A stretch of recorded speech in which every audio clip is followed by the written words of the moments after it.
No idea what's going on here. Good morning, or good afternoon, I should say. I was going to say welcome along to ACSOM, but instead it's all aboard the ACSOM Express. It is the Thursday Bulletin. I'm delighted to be joined by Kevin McCluskey. Hopefully, we're going to have another guest with us just shortly as well. I'm not sure if they're having some teething problems. He won't be the only one today. Kevin, how are you? Hi, I'm very well, Russell. Thanks very much. How about yourself? Yes, I'm good, mate. I'm good. I'm in the hot seat, mate, for the first time. So it's a bit of a traumatic experience, mate, trying to put all these notes together. I take it all back. Any criticisms I've ever had of the show, they're all gone now, mate. I don't have any. The work that they put in to get an hour's content is quite impressive. So to all of those who presented before, kudos to them, mate. Kudos to them. Yes, I definitely don't envy you today, Russell, mate. So good No, luck. it's all good. Especially when you as a guest. It's all downhill for here. Well, we know we've only got you for the first half hour of the show, so we are hoping another guest will join by then. So unless it's just going to be me talking away at myself, driving the bus on a solo ride to nowhere. So you never know. Anyway, we will get stuck into it. So obviously, it's been the international break, Kev, and it's a slower news week in the world of Celtic right now. Do you know what I mean? So you're trying to find, what you're looking more ahead than what you are reflecting now, because it's been a while and we've kind of chewed the fat over the most recent one at Postecoglou. So now it's time to look ahead. And obviously I've tried to tie that in with the international break now. Craig Gordon was talking, a former Celtic player, of course, who had a couple of belter saves against the Faroe Islands just in the most recent match. And he was saying, after the game, he sort of let slip, we got our objective. We got 6 points from 6 in the campaign. Sorry, I don't mean campaign. I mean in the last 2 fixtures. And I found it quite insightful. I wonder if Scotland look at each international break as a mini campaign and they set a sort of points target in that time for what they need to achieve to get to either the playoff spot. Obviously, the first place was long gone for them. So I thought, let's flip it. And let's look at that from a Celtic perspective. So Celtic right now go into a run of 5 domestic fixtures in the league before the next international break in mid-November. So what I wanted to do was look at the fixtures ahead that we've got and sort of work out, what sort of points tally should Celtic be looking at achieving those? Obviously, there's some tricky matches in there. And what is it we're going to need to achieve to stay in this title race? Because right now, obviously, as we know, there is a deficit already. It's been a tough start. Not all the players' fault, certainly not all the manager's fault. But now we've sort of got what looks to me like a stronger sort of first 11 now sort of forming with players coming back from injury, etc. Ange has had more time with certain players as well. So it's really just to see, where do you think we're at right now? I'll give you a rundown of the fixtures, Kev, right? That we've got before, in this mini campaign that I'm going to call it. A 5-match mini league campaign before the next international break. We travel to Fir Park next up. We've got St Johnstone at home after that. We've got Hibs away after that. Then it's Livingston at home. And then we round off with Dundee away from home. So it's 3 away matches, 2 at home. What should Celtic be looking to achieve from that? Now we've got the monkey off the back with that away win at Postecoglou as well. Has your expectations sort of slightly grown at all? It has, aye. I think getting that first win was massive for us, that first away win. Kind of gives us confidence, the springboard that we can go into these games, we can actually win away from home now, which we've never been able to do previously this season. I think we've got to temper it though, because I think it was Tony that maybe said one of the shows last week that necessarily win against Aberdeen. We were just a bit of bad teams on the day. So I don't think we can afford to have another kind of performance at that away from home and expect we're just going to win. But I think it gives you a lot of confidence. It sets the monkey off the back. And I think you can go into the away games now knowing that we can go to difficult grounds and get a result. So I'm a lot more positive looking at the away games now than I was before the Aberdeen game. No, I think that's absolutely fair. I'm on the same boat. I said that the result at Pittodrie I found our most satisfying victory of the season so far because we won in a sort of different way almost. We dug out a result. We got there in the end. We got over the line, if you like. And that was the first time I felt that we'd done that when we were under a bit of pressure. Yeah, I think it was. I think we'd maybe spoken about this in the WhatsApp chat, but it was very much like a Dyla's win at Kilmarnock when Tom Rogic scored the last minute winner. A game that we had to win, but never looked like we were going to win, really. And then right at the death, we pulled it out, and we went on a run after that. Gave us the confidence. So, kind of hoping for something similar after that game.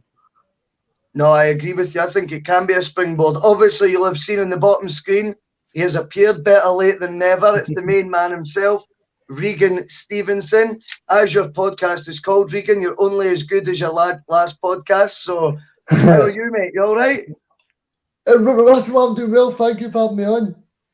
No worries at all. So, Regan, we were just talking there about if Celtic, in a season of transition, should they maybe be looking at, sort of looking at the season in sort of small chunks, bit by bit.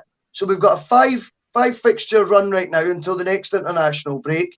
If we just focus on that in isolation right now, there's 15 points up for grabs. 3 of the games are away from home. Motherwell, Hibs and Dundee are away. St Johnstone and Livingston at home. What are you hoping for Celtic to achieve from that? Obviously, I hope Celtic can win. We can win every game, but I would say that, as you said there, I think we need to take it in blocks and hopefully we can. Because as you say, we've got some difficult fixtures. I mean, St Johnstone, they won the Scottish Cup last season. We've also got Motherwell. That'll be a very tough game on Saturday as well. So as long as we focus, I think we should do well, Russell. No, good stuff. I mean, in terms of the 5 fixtures, as I say, the 3 away, we've got the monkey off the back now. They were looking a wee bit more daunting before the Pittodrie fixture. Is there any that stick out to you that are going to be the potential trickiest tie? I would say Motherwell away because Motherwell started very well, Russell, and I'm a bit concerned about St Johnstone at home as well because St Johnstone, obviously they've not done too well at Celtic Park in the last couple of years. But what I would say on St Johnstone is that they're a very, very good team under Davidson. So yeah, I think it's going to be a very tricky match against St Johnstone. No, absolutely. I think that is the thing, though. See if we can just look at this season as building blocks. We go, right, here's a 5-game run. What's the maximum amount of points we can take? It's then 9 matches from that international break to the winter shutdown that we play in the league as well. And I think they're going to be crucial if we look at it in small blocks like that and try and achieve the maximum points we can. I mean, undoubtedly, there's tricky fixtures in there. I mean, Hibs were really unfortunate to lose at Ibrox. As we know, the debatable, shall we say, red card to Porteous seemed to turn that game on its head. They certainly look like they'd be a side capable of causing us problems as well. But when the focus is on Celtic right now, I just feel like I was saying to Kevin there, with the players that are coming back now from injury and the longer we've now had to adapt to sort of Ange's methods, are you feeling a bit more confident?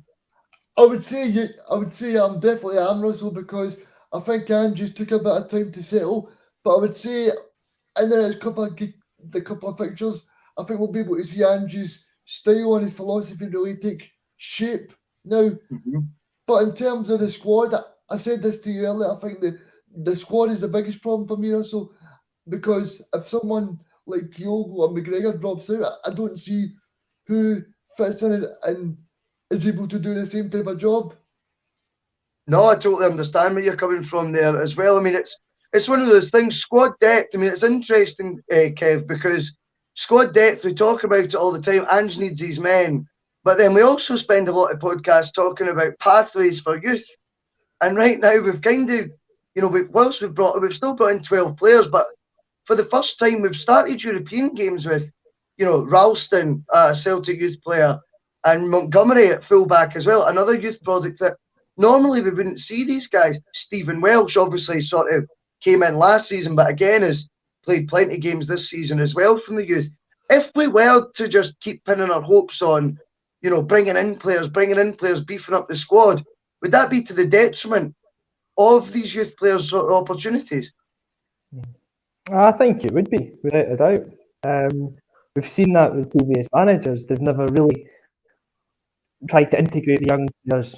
You've had like the odd exception, like a Keen Tierney, that you've just not been able to leave out the team. But otherwise, you're struggling to think of any player in the last 5 years that really made that breakthrough for the youth team that's had the progression. And that's why we've seen so many top talents leave, like the boys that have gone to Bayern Munich, the boys that have gone down south, just to be in a system where they feel that actually going to be valued and have that progression into the first team. So, Absolutely. kind of while we all want to see new players coming in, and it's great, it's a breath of fresh air, I think, from Ange, that he's given the younger boys a chance. And someone like Montgomery seems to come in and he's done pretty so far. Been really impressive in the games he's had. He wouldn't have got that chance last season under Len. So, I think the way that Postecoglou is doing it, he's giving you the chance. That's the way forward for us. No, I agree with that wholeheartedly as well.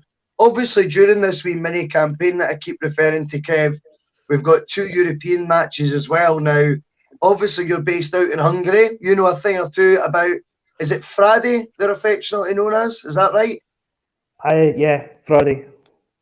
Fradi. So we've got to play them both home and away. They're top of their domestic league, but in the Europa League, they're 2 defeats from 2 as well. Their results aren't against Leverkusen and Betis they weren't exactly landslide defeats though either, were they? So they've obviously able to compete at this level, and I think it would be wrong of us to try and sort of take it for granted. We'll take 6 points from those 2 matches and then hope we'll get something in the remaining 2 fixtures on top of that to try and get that second place. Yeah, we definitely cannot go into those 2 games thinking we're going to get 6 points. Fradi's a good team. The 2 games they've had so far, well, obviously we know from last season they're a good team because they beat us at Celtic Park. They came and they found their weaknesses and they exploited them. The 2 games had this season in the Europa League, Leverkusen away, they gave them a right good run for their money. Scored first, if I remember right. Had a goal disallowed as well, putting a lot of pressure. Could have got a draw from that game, to be honest, but Leverkusen kind of just had this towards the end of the class and won the game. And it was pretty similar against Betis, right? We gave them a 2-goal advantage, and then they kicked in and stormed back and won the game. Friday never let them really have that opportunity. It was again more a case of just that extra bit of class that they had shining through. And the thing that we've not been able to do, Betis managed the game really well towards the end. They got themselves ahead, and then when Ferencváros were pushed for the equaliser, that the third fight to the death. But that game could very, very easily have been a draw, and I don't think anyone had any complaints if it was.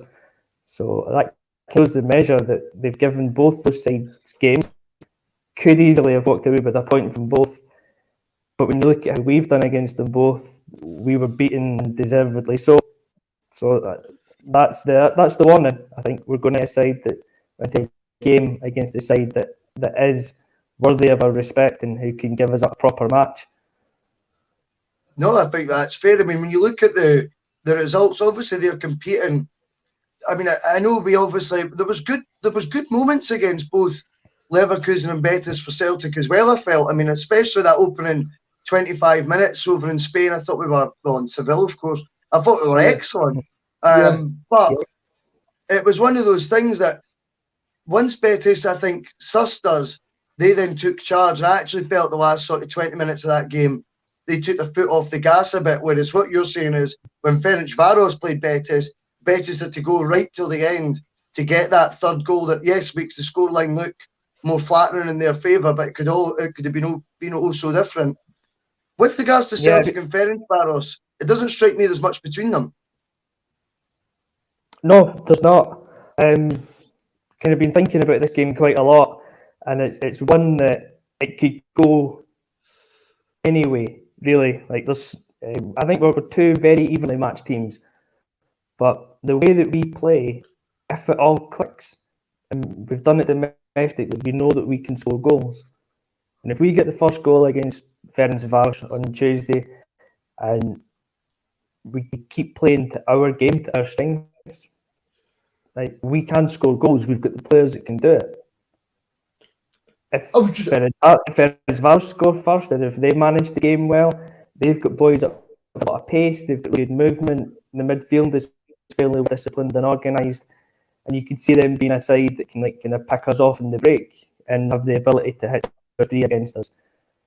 Otherwise, Yeah. it could be a really close kind of one goal kind of game. It's really a fascinating game that I kind of feel could go any way. I just wanted to ask you, Kevin, that in terms of the Ferencváros, is there any players that we should be focusing on? Yeah, for sure. The front three, if they go with the team, which they normally do. So normally they line up as a 4-3-3, but against Betis they went 5-3-2. But the normal front three is it's Mirto Uzuni, who plays on the right. He's an Albanian international, lots of pace, really direct. Tokmak on the left, the boy that scored the winner last season that we all know so well. And then they've got Ryan May, who I believe is a Moroccan international. Signed him from Apoel Limassol in the summer. He's a very good striker. Plays mainly through the middle, but drifts out to the left from time to time. He's pacey, he's got good movement, decent in the air, very good on the ground. Scoring goals for fun domestically this season and hit quite a few in Europe as well. So the front three with the pace and movement, the players are definitely watching. And then for the back in the midfield, Laiduni, I think he's a French Algerian midfielder that plays kind of Stan Petrov box to box kind of role. He's a very good player, very kind of physical and technical midfield player. So there's a good mix in the team. Definitely, those would be the 4 key players I think at the moment. I think it's an interesting point you made earlier, Kev, when you were talking about if Celtic can get an early goal. If they don't, Ferencváros may well be able to pick us off in the counter-attack. Now, Regan, I'll come to you. Is it a concern of yours so far this season that when Celtic do concede a goal, particularly in matches in Europe, for example, they look like they'll concede a second almost instantly? And would that concern you going into these matches with Ferencváros? Yeah, I mean, I watched the game against Betis, which Celtic played very well. But I think as soon as Betis scored that first goal, you just had that feeling that Betis were going to score and score again. And I don't think that's a position that we should be in, especially being 2 goals up against Real Betis. No, I totally understand where you're coming from. I mean, that's my concern would be Celtic's, the style of football that they're playing is, it strikes me like we're set out to come out like a steam train, right? Come out like a steam train and blow the opposition away. And if that doesn't happen in the first 20-25 minutes and questions get asked of us, there's still a bit of vulnerability there. Now, obviously, I think that was slightly addressed, I felt, at Postecoglou. I felt it was a different sort of mindset that we had. It seemed to me more balanced, with more of one eye on, sort of shoring things up a wee bit with the inclusion of the likes of Nir Beaton, for example. But I am hopeful over the 2 matches. I think that the international break's been key for Ange to have that more time working with certain players who didn't go on international duty. I think there is more confidence in the camp. There'll be more belief in the methods that have been used right now. I'm quite hopeful that we can get a result. Moving on from that will be obviously the availability of players now after the international break. Now, one I wanted to talk about was Chris Jullien. Chris Jullien, there's an article by our fellow contributor Tony Haggerty in the Celtic Way, our sponsors, and he was talking about Chris Jullien's potentially imminent return to first team duties after the international break. I think Ange had said he was hoping to be back in training after the international break. Now, I've got a couple of concerns about Jullien's comeback now. Not because I don't rate him as a player. I think he's a brilliant player, Chris Jullien, to be honest with you. I think for me, he would probably be my first choice centre-back. However, he's been out for 10 months. A similar sort of time to what a certain Mr. Larsson was out for. Now, no one could have forecast that Henrik Larsson would come back even better than what he was before his horrendous 10-month layoff. To put that sort of expectancy on Jullien to come back and just hit the ground running might be a bit unfair when you consider his period of time out.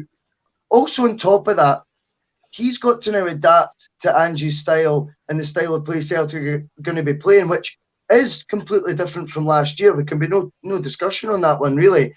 And it's how quickly he adapts to that as well. We've obviously seen certain players maybe taking a bit longer than others, to sort of embrace the new tactics, the new formation, the new style.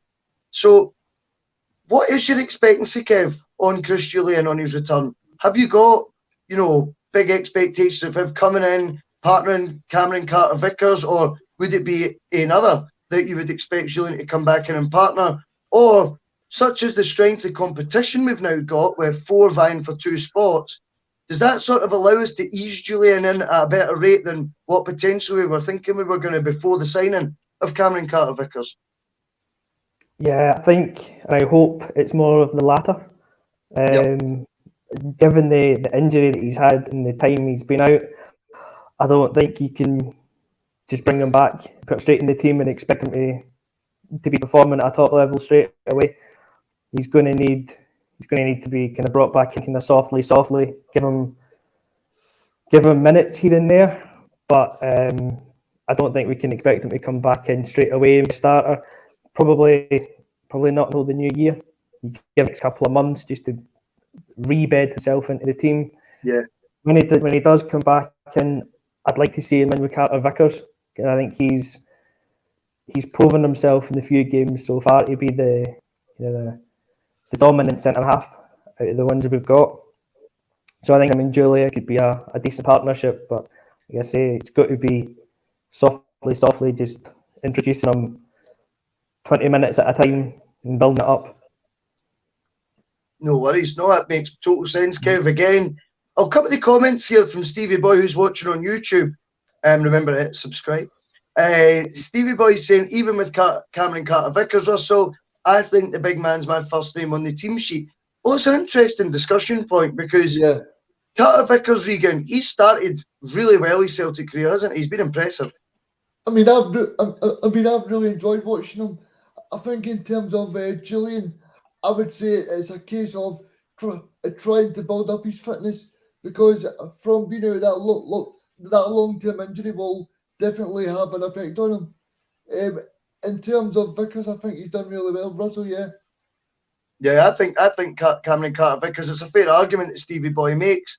Certainly, obviously, with Julian being out for so long, you would certainly be saying Carter-Vickers would be first choice right now, but you would like to think someone with Julian's pedigree, he was £7 million from Toulouse, he's 28 years old, he's coming into the peak of his career, he's been around Celtic now 2.5 years nearly. I would like to think he could come in and also be a dominant sort of centre-back, but I agree with what Kev's saying. It might be a case that we need to ease Julian in a wee bit, Regan. Do you agree with that?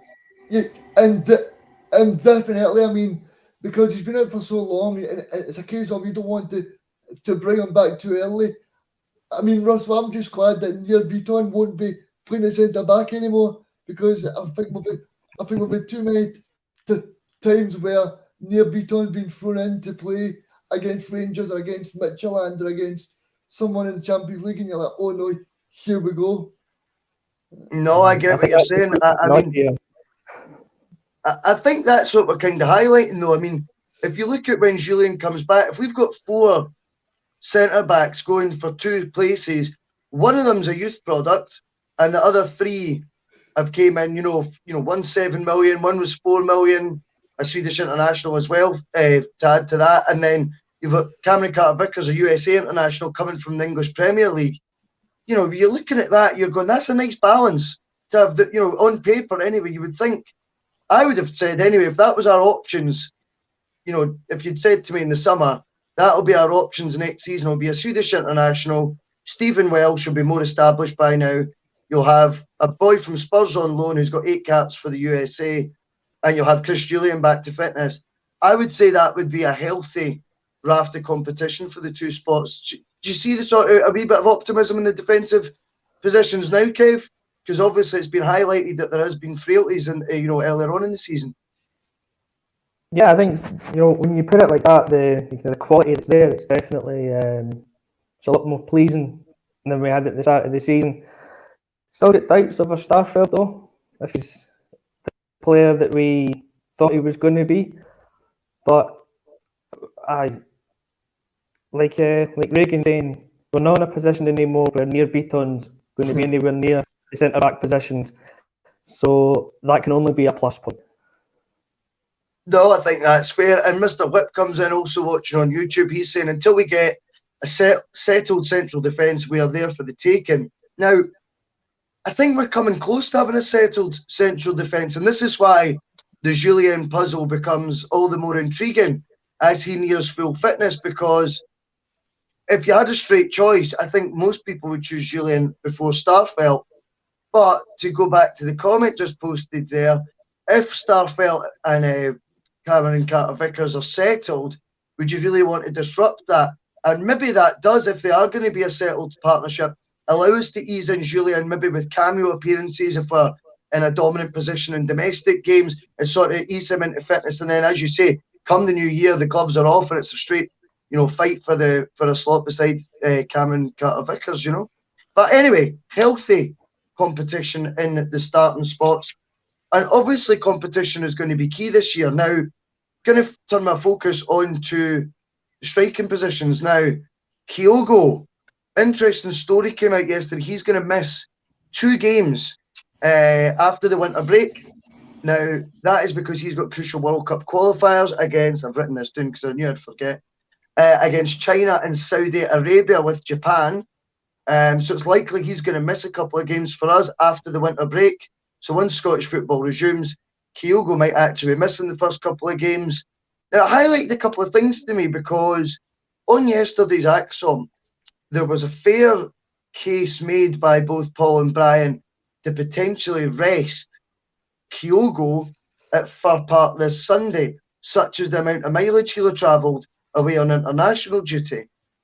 Now, it's been a common thread that we've had on a lot of the broadcasts, myself included, by the way, that come January, we say to Ange Postecoglou, have you got any more in Japan, Ange, like Kyogo in other positions, that can make such an impact? Who else do you know? But to play devil's advocate with it, no, that's the Rangers manager, play devil's advocate with it, I actually am beginning to wonder if having too many players from the other side of the world could potentially lead to quite a few problems as well with team selection, because if you would like to think if we're getting guys from the J-League to be of an international standard, if they're going to be travelling thousands of miles every time there's an international break and are going to be fatigued when they come back and maybe needing rested in the initial match that we play after an international break, and are potentially going to be missing games because they've got international fixtures that coincide with our league calendar, could that lead to more problems than it's worth? And is that perhaps why there's been a reluctance? I've never really thought of it before. It's just when it became a talking point yesterday that it might make sense to rest Kyogo at Fir Park. I thought, oh, wow. If that makes sense, then surely that would make sense for the 2 or 3 others we might be looking to add potentially in the future from, the same sort of league. Oh, sorry, Regan, on you go. I think it does make sense, but in terms of Kyogo, I think he's so important to Celtic at the moment. In terms of we've not got that striking option to play up top. But what I would say on the J-League thing, I think it is a problem because you don't want, say, 4 of your best players to be playing in Japan on the Wednesday and then straight back to Celtic Park on the Saturday, because it's not giving them much time to rest or recover. Yeah.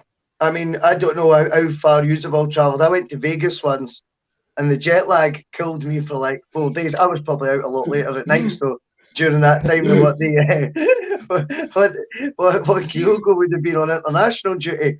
But still, the jet lag's a big thing. And I think Regan's right. If you were to get guys that came in, made a similar impact, Kev, like Kyogo has, and start becoming first-team regulars, how disruptive could it be having to rest those guys for crucial matches, say at places like Fir Park going forward? And what's your thoughts on, signing maybe a couple more from the J-League, or do you think it's not too big a problem if the squad depth's big enough? I think there's nothing wrong with looking at the J-League and see what's out there. And if there's another player or two like Kyogo, why not? Go for it. See if they'll come on board. But I limit it to that. There's no point in having 4 or 5. Even 3 might be too much, but there's no point in having 4 or 5 players that are going away in international duty and then coming back and missing minimum 1 game every time they come back, because you're looking, then they could be missing 5 or 6 games in a season, which could be 5 or 6 crucial games in this season. You've got other injuries or suspensions that have got to be accounted for as well in the squad. So you could be kind of just hamstringing yourself, as opposed to having all these players in the squad. But there's no harm in looking, seeing what's there, but it's got to be a player that's worth the gamble, I think. And Kyogo has been so far. He's come in and he's the ground running. But then you say the flip side is becomes such a major loss in the games that we can't play him. So yeah, and we've got Giakoumakis who can come in at the weekend perhaps, but we've no idea what level his fitness is at the moment. We've no idea really what level of play is, because we've only seen him for 20 minutes, I think. So it's a big gamble, and one that you've got to thought, if we make the signings, there's a proper thought process behind it, and there's also a good reserve player behind who can come in and fill in when that boy's going to have to miss out. Well, that's the interesting point. That is the interesting point. And that leads us on nicely to Giakoumakis, because naturally, if Kyogo is going to be, say, rested or on the bench on Sunday due to fatigue at all, then Giakoumakis would be the guy I think Celtic fans would be hoping now that we'd be able to see. Now, obviously, Ange is on record saying Giakoumakis having an extra 10, 12 days working with us is going to benefit him massively and get him far nearer ready for the first team than what he was before the international break. So that has been one of the benefits of this international break. Giakoumakis is a player that we know very little about. But again, I think in any era, if you were looking at Celtic signing the top scorer from the Eredivisie, you would be excited by that. I wonder if the fact his transfer fee was lower, at just 2.6 million, it doesn't quite have the same sort of frills attached to what normally would be associated with a top scorer from Holland. I mean, what a pedigree that is from last season. I mean, the VV Venlo, I think it was the chief executive, was talking recently, and he actually said he was scared to think how many goals Giakoumakis would score in the second tier of Dutch football had he remained at VVV. So that gives you some insight as to the impact he made there. What I also liked he was talking about, Regan, I'll come to you on this, is he didn't pigeonhole Giakoumakis as a player in the slightest. He says if you actually look at the goals he scored last year, there was penalties, yes. He says there was physical goals like headers where he was winning aerial battles. He says, but laced with that were goals from outside the box, overhead kicks, chips. He says scoring with both feet. He says this isn't a one-trick pony, basically, is what I think he was alluding to. And I think with Kyogo, the ball's not going to stick up top. He's not going to come short for it. He's going to be making runs that bamboozle defenders, and long may it continue. But to have a completely different option like Giakoumakis, and I like the fact he's a bit of an unknown quantity. Are you excited to see him don the hoops? I think it'll be great, Russell. I just want to ask you something. Do you think Ange would play 2 up top? Well, we were talking about this on Monday. Now, I'm not sure about away from home as of yet. Whilst we're still going to be, it's a different mentality Celtic are trying to get instilled in them by Ange right now. And I'm not sure switching the formation to 2 up top away from home would benefit us. But I am inclined to think there's games at home where we've created crazy amounts of chances, Crazy amount of chances, Kev. It's been like 36 shots, on goal, I think, in one match. But I think 2 home matches in a row, we registered 36 shots on goal. So when you're looking at that, you're thinking, okay, we won 6-0 in both of them. But that's really quite a low percentage of the amount of shots we've had. Would you have benefited, and would you have still maybe created a wee bit less, but had more chances converted if you did start the 2? I think it's a great discussion point. And I'd be quite happy to see us go with 2 up front, Regan. What's your thoughts? No, definitely. I mean, because I'm just thinking in terms of the way Ange plays as well to press from the front. Because if you get a Kyogo pressing, then you've got the space behind for Giakoumakis to go into. Yeah, well, I agree with that. You all for two up front, Kev, particularly in home matches? Aye, I think there's definitely a time and a place for us to try to up front. And we've got the players that can play, and we don't have to lose. I don't think we have to lose much of that creativity that you were maybe talking about there to do it. Because for me personally, watching the games at times, I think David Turnbull, for example, can be a bit of a passenger in games. If you take him out and you add in a second striker, you maybe need to pull Jota and Abada slightly deeper. So you're more of an orthodox 4-4-2 that way. You've still got the width, which is where we're getting most of the joy from anyway. You've got Kyogo doing Kyogo things through them, and then your second striker that picks up on the loose balls. And then you've still got Callum McGregor and in the midfield pulling the strings. So I'd love to see us do it in some of the home games. Dundee United, if we had personnel, would have been the perfect game because we needed that goal.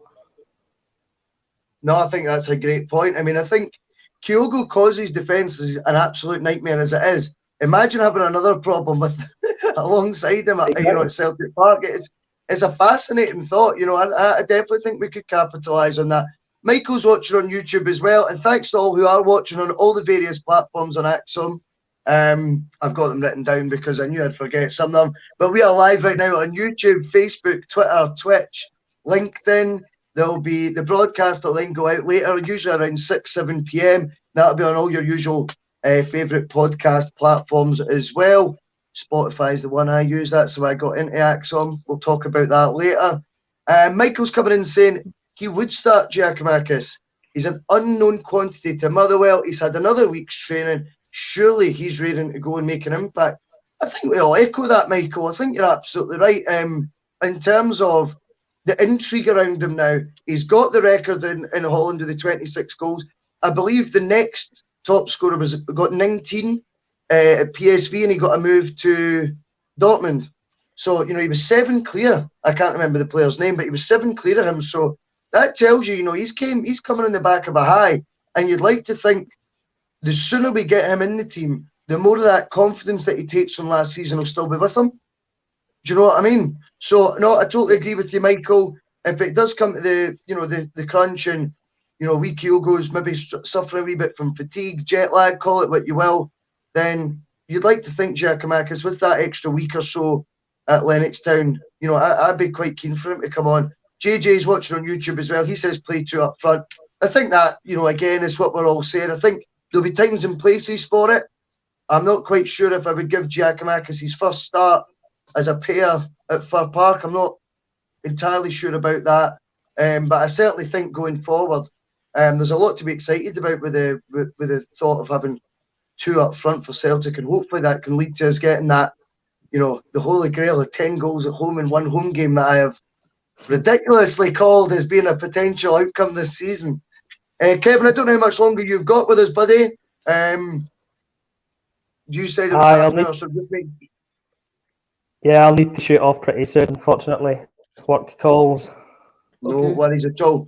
Just quickly as well, if you are watching on YouTube, remember you will be going straight in just by hitting the subscribe button into a star prize draw, a monthly prize draw that we're doing right now.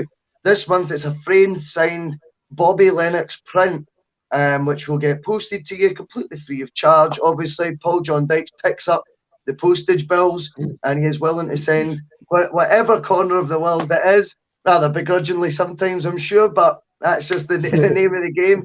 So if you have hit the subscribe button, you will be in that draw straight away. So make sure you do, particularly if you're watching, obviously, on YouTube right now. We've got loads of other content coming up on A State of Mind as well. There's a new fully produced Scream of Celtic here in the pipeline. I think the first guest was Johnny Proctor. That guy cracks me up, so that should be fantastic.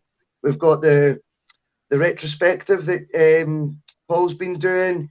I think there's still other chat shows to come up. The State of Music is flying right now with the recent sponsorship of Guitar. So all looking good at State of Mind HQ as well. Now, on to a story that came out this morning. And I did see, by the way, your comment, Urban Dolce, about midfield. I think it's kind of been covered this week, the midfield thing, so I wasn't wanting to go over all ground. But if you've got any points in the midfield you want to bring up, then I'm sure we can get them up in the comments section as well that are different from what the other panellists have said this week. Now, this morning, a story surfaced that Celtic are reportedly not particularly happy with Liam Scales' involvement with the Republic of Ireland squad on international break. He was called up late. He went out to Azerbaijan, to Baku, and he didn't make the matchday squad. They then played Qatar in a friendly, and he wasn't involved in the squad again. Just as we were talking about with Kyogo there, tiredness, the amount of mileage you're doing, in the air. With regards to Scales, and again, just to tie it in, we've spoke about the benefits of 10 to 12 days of Giacomakis being at Lennoxtown. Do you think Scales would have benefited more having been learning Ange's methods, or do you think he's got no choice? He's got to go to Ireland because he can't be ostracising himself from that. But is it frustrating that he's not actually been involved and he's probably not learned all that much? It's a tough one for the. Oh, sorry. It's a tough one for the player because he obviously wants to be involved with the national team. It's kind of the pinnacle of you to play for your country. To go there and then not play would be very frustrating for him, very frustrating for the club because 100% if he stays at Lennoxtown, he's got that extra 10, 12 days with Ange, which is going to be far more beneficial to him at Celtic than him going away and not playing for Ireland. So yeah, I think it's very, very frustrating for him. But on that note, lads, I am sorry. I will actually now have to drop off work calls. No worries, kid. Thanks again. Thanks very much for having me on the show. Regan, it was great to meet you. Cheers, mate. Cheers, Kev. Sure. So, Regan, on that with Liam Scales, Ange was on record saying he's not quite first team ready yet. Now, I've got to be honest, from my point of view, I was a wee bit surprised at that, as he's played, I think, over 20 league games for Shamrock Rovers already in this calendar year. He's played a few games at European level as well. Now, for Liam Scales not to be ready yet, obviously means, in my opinion, Ange hasn't. What Ange means is he's not quite ready to play my system yet. Do you know what I mean? I need time to work with him. So, would you have benefited more, do you think, Regan, having been at Lennoxtown? See for me, definitely. Also, I mean, I don't see the point why they would call him up and then not take him to any of the games. I find that strange because I think it was a big opportunity for him to go to with the Republic Island squad, but for him not to be involved is just a bit of a strange one, to be honest. Yeah, I mean, not to be in the matchday squad is a kick in the teeth. And I think William Scales, I know it was only, I think, 25 minutes against Raith Rovers, but I liked what I seen from Liam Scales, to be honest with you. What did you make of his 25-minute cameo? I was actually at the game and I was very impressed by him. So what I would say is to you is, see with us not having a proper left back apart from McCompany, do you think he could possibly be in with a shout with being left back? Yeah, I absolutely do.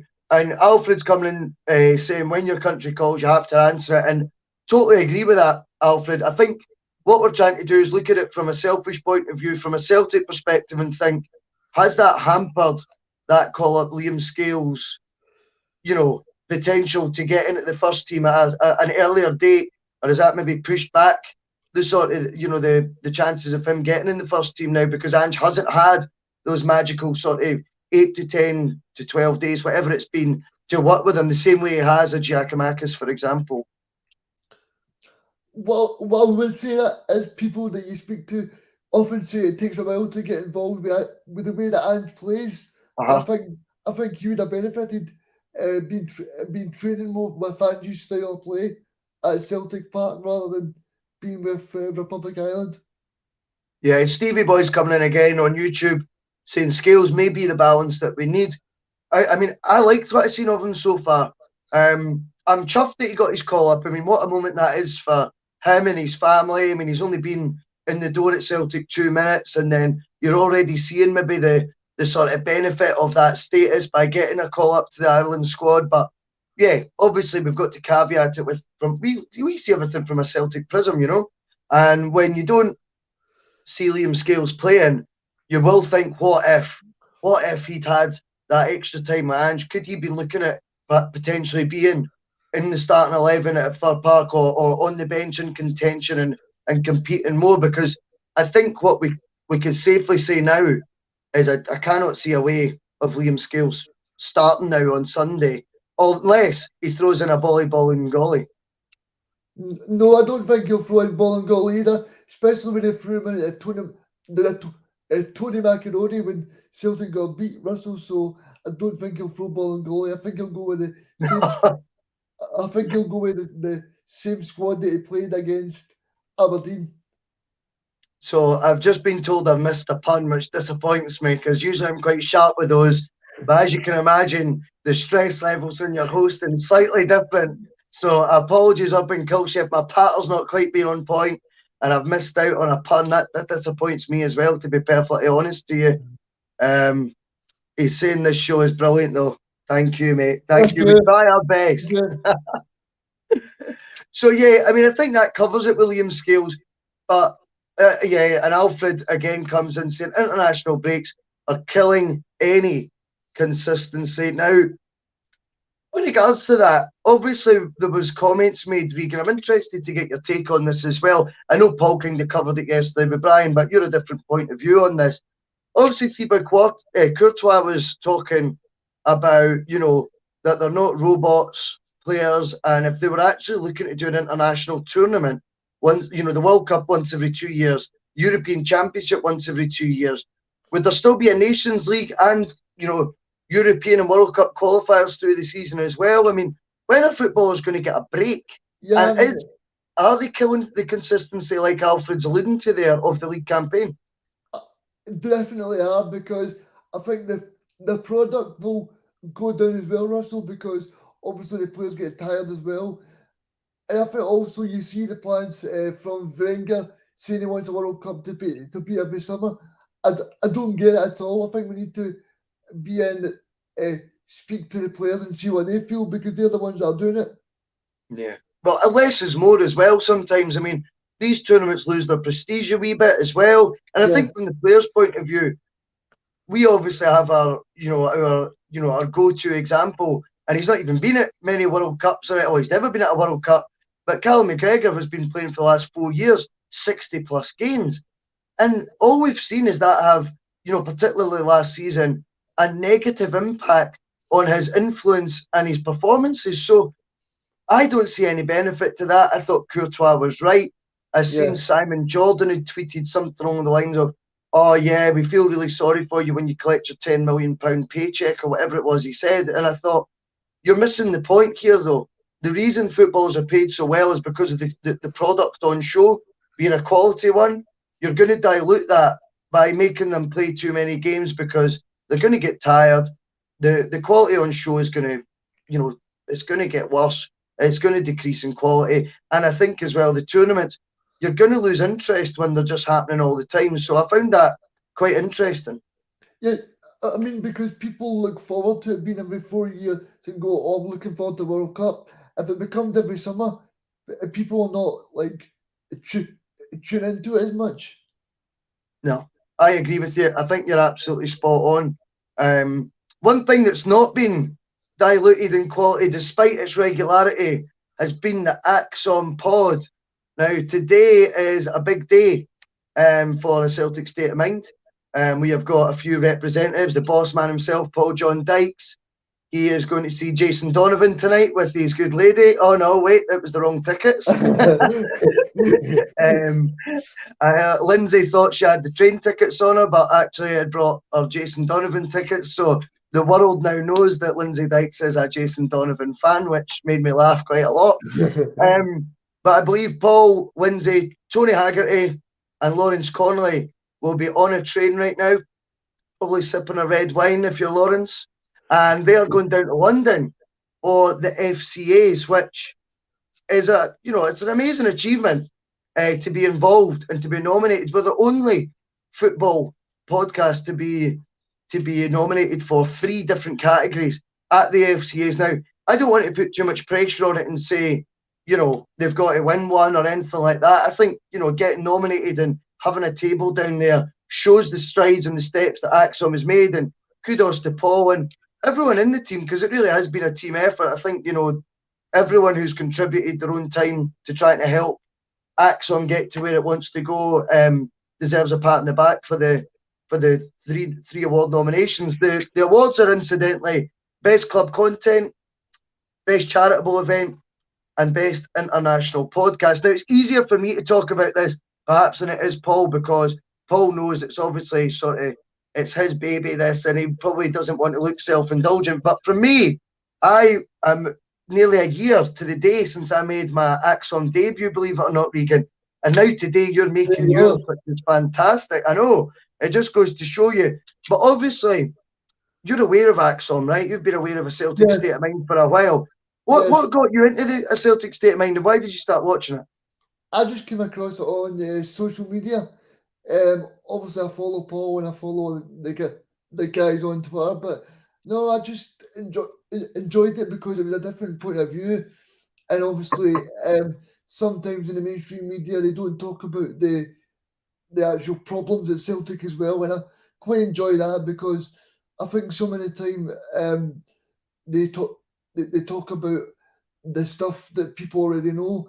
But on this podcast, it's more like from a fan's perspective as well. And I've spoken to you about it before. Like, if Sky Sports is on, I'll turn Sky Sports off when it goes to 45 minutes and put on the ACSOM Bulletin for the half time and the full time. So no, it's definitely it's been great to be on, and it's definitely good to watch. No, I think that's amazing, Regan. I think that's been one of the real game changers, has been the live match shows that people genuinely, I mean, I was showing my flatmate one day, we were watching a Celtic match. I wasn't doing the pod, I hit the mute button on Sky like yourself and put on ACSOM. And I think when we were watching, it was something like 1,300 watching. And you think 1,300 people have hit the mute button and switched over to alternative content, fan media essentially, because they feel like they're getting a better sort of representation of what's going on out there. They're getting real criticism as opposed to agenda-driven criticism of the team. And yeah, that's really refreshing. Big thanks to all the comments coming in as well. A lot of good luck, ACSOMs. I seen Pato saying go for the treble. I like that attitude, Pato. Definitely. And there was also a mention of selling out the Hydro. Well, I tell you, my jacket is already sorted if we were ever going to be selling out the Hydro, although I think that's probably a wee bit off just yet, but nothing wrong with having a bit of ambition. Exactly. Martin says a big welcome to you as well, Regan, which is fantastic. But yeah, to the troops down on their way to London, we just want to say a massive good luck to you all. I hope you've got your speeches ready, and I hope you can bring back something. If not, we'll still celebrate tomorrow the success of what has been a glorious 12 years. Now, finally, Regan, to round off the show, I get a lot of DMs about a show called Scream a Celica, right?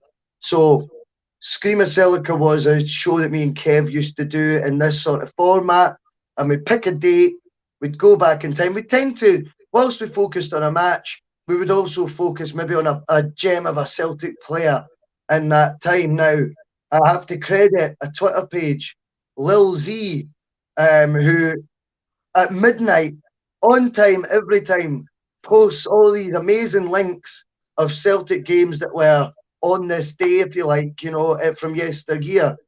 So, as always, I had to look at his page today because I was never up at 12 last night, Regan. You know me, I'm a good boy. I was in my bed, tucked up. And Lil Z had posted a match, Celtic 2, St Mirren 0. Nothing too surprising about the scorers, a certain Henrik Larsson and a certain Chris Sutton. But what was interesting for me was there was the debut of a player called Didier Agat. Now, Didier Agat was never a player I remember featuring heavily on in Scream a Celica. So I thought we'd round off the show, as it's a bit of a slow news week in Celtic land anyway right now. I thought we'd round off the show with a wee bit of nostalgia, talking about the French striker signed from Hibs, who'd scored 3 goals in 4 games, had electric pace, but had only signed, bizarrely, a 3-month contract at Hibs. We got him for £50,000 and instantly made him a right wing back who would terrorise defences both in Europe and at home with his pace.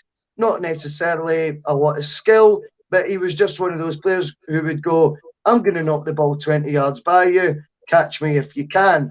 I watched him do it against players like Zambrotta, to Peter Lovingkrans, you know.